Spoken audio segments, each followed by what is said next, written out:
मेरे भारत के समस्त भाई बहनों तथा ज्योतिष के शिक्षार्थियों, मेरा सादर नमस्कार।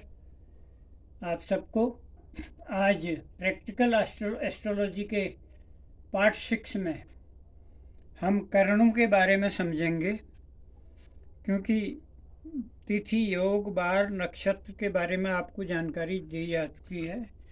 करण के बाद इसके बाद हम भावों के और ग्रहों के कारकत्व प्रारंभ करेंगे। करण के विषय में जानना भी नितांत आवश्यक है। ये पंचांग में दिए रहते हैं, लेकिन जानकारी आपको होनी चाहिए। कुल वैदिक ज्योतिष में 11 करण होते हैं और एक तिथि के आधे भाग तक एक करण का मान होता है। एक तिथि का मान 12 डिग्री होता है, 12 अंश होता है, तो एक करण का मान 6 अंश होता है।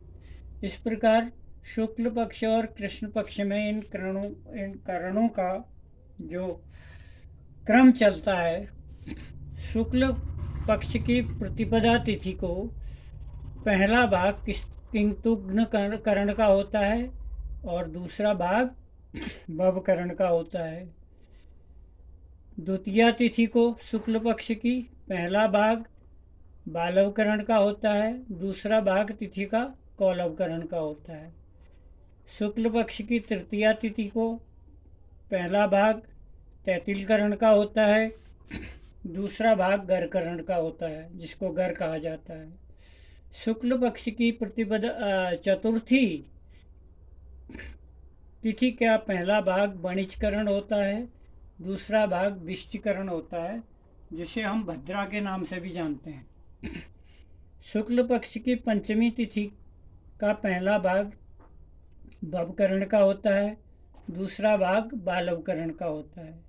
शुक्ल पक्ष की षष्ठी का पहला भाग कौलवकरण का होता है, दूसरा भाग तैतिलकरण का होता है। इसी प्रकार शुक्ल पक्ष की सप्तमी तिथि का पहला भाग गरकरण का होता है, दूसरा भाग वणिजकरण का होता है। शुक्ल पक्ष की अष्टमी तिथि का पहला भाग विष्टिकरण, जिसको हम भद्रा भी कहते हैं, का होता है और दूसरा भाग ववकरण का होता है। शुक्ल पक्ष की नवमी तिथि का पहला भाग बालवकरण का होता है और दूसरा भाग कौलवकरण का होता है।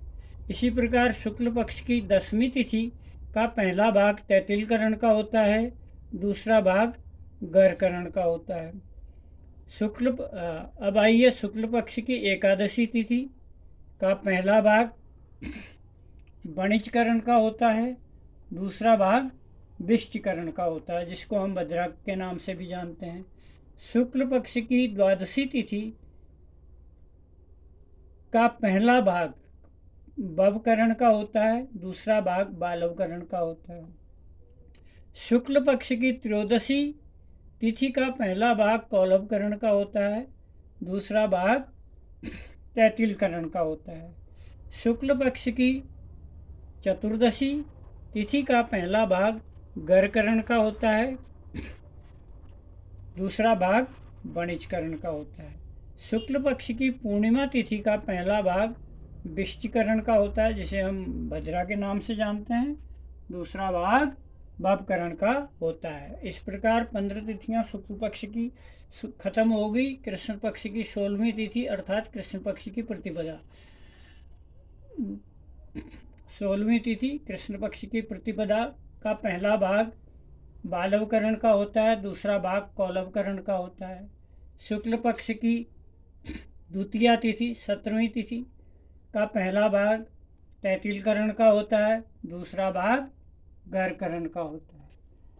कृष्ण पक्ष की तृतीया तिथि अर्थात 18वीं तिथि का पहला भाग वणिजकरण का होता है, दूसरा भाग विष्टिकरण का होता है। विष्टि, जिसको हम भद्रा के नाम से भी जानते हैं।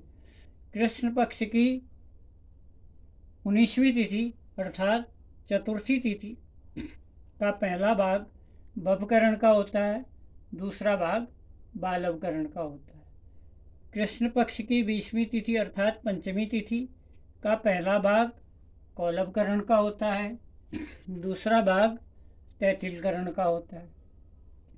कृष्ण पक्ष की 21वीं तिथि अर्थात षष्ठी तिथि का पहला भाग गर्करण का होता है, दूसरा भाग वणिजकरण का होता है।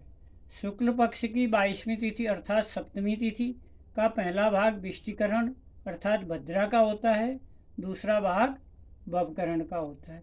शुक्ल पक्ष की 23वीं तिथि अर्थात अष्टमी तिथि का पहला भाग बालवकरण का होता है, दूसरा भाग कौलवकरण का होता है।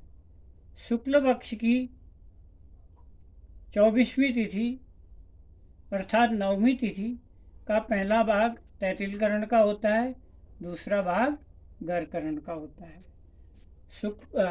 शुक्ल पक्ष नहीं, कृष्ण पक्ष, गलती कर दी मैंने। कृष्ण पक्ष की 24वीं तिथि अर्थात नवमी का पहला भाग तैतिलकरण, दूसरा भाग गर्करण। शुक्ल पक्ष की 25वीं तिथि अर्थात दसवीं, शुक्ल पक्ष नहीं कृष्ण पक्ष, फिर गलती हो गई, क्षमा चाहता हूँ। कृष्ण पक्ष की 25वीं तिथि का पहला भाग वणिजकरण का होता है, दूसरा भाग विष्टिकरण का होता है, जिसको भद्रा भी कहा जाता है। कृष्ण पक्ष की 26वीं तिथि अर्थात एकादशी तिथि का पहला भाग भवकरण का होता है, दूसरा भाग बालवकरण का होता है। कृष्ण पक्ष की कौलव तिथि 27वीं तिथि अर्थात द्वादशी तिथि का पहला भाग कौलवकरण का होता है, दूसरा भाग तैतिलकरण का होता है। कृष्ण पक्ष की 28वीं तिथि अर्थात त्रयोदशी तिथि का पहला भाग गर्करण का होता है, दूसरा भाग वणिजकरण का होता है। कृष्ण पक्ष की 29वीं तिथि अर्थात कृष्ण पक्ष की चतुर्दशी का पहला भाग विष्टिकरण का होता है, जिसको हम भद्रा के नाम से भी जानते हैं, दूसरा भाग शकुनीकरण का होता है। और अंतिम तिथि 30वीं तिथि जिसको अमावस्या कहा जाता है, इसका पहला भाग चतुष्पद करण का होता है, दूसरा भाग नागकरण का होता है। अगर मैंने ये 16वीं तिथि से आगे कहीं शुक्ल पक्ष गलती से कहा हो तो कृपया उसे कृष्ण पक्ष समझिए। इस प्रकार ये पंचांग में इन करणों का मान दिया रहता है, केवल आपको जानकारी होनी चाहिए। अब इन करणों टोटल 11 करणों में 4 करणों का स्वभाव स्थिर होता है, जिसमें नंबर 1 शकुनी, 2 चतुष्पद, 3 नाग, 4 किंतुग्न, इनका स्वभाव स्थिर होता है। और चर 7 करणों का स्वभाव चर होता है, नंबर 1 भव, number 2 Balava, number 3 कौलव, number 4 तैतिल, number 5 गर, नंबर 6 वणिज, नंबर 7 विष्टि। मैं समझता हूँ आप करणों को समझ गए होंगे। अब पंचांग परिचय लगभग हो चुका है। इसके बाद अब आगे हम ग्रह तथा भावों के कार्यकत में आगे का शिक्षण का कार्यक्रम जारी रखेंगे, ताकि आप धीरे धीरे फलादेश में पारंगत हो सकें। और निवेदन करता हूँ, वीडियो को अधिक से अधिक लाइक सब्सक्राइब कीजिए, अपने अमूल्य विचार दीजिए, शेयर कीजिए। धन्यवाद।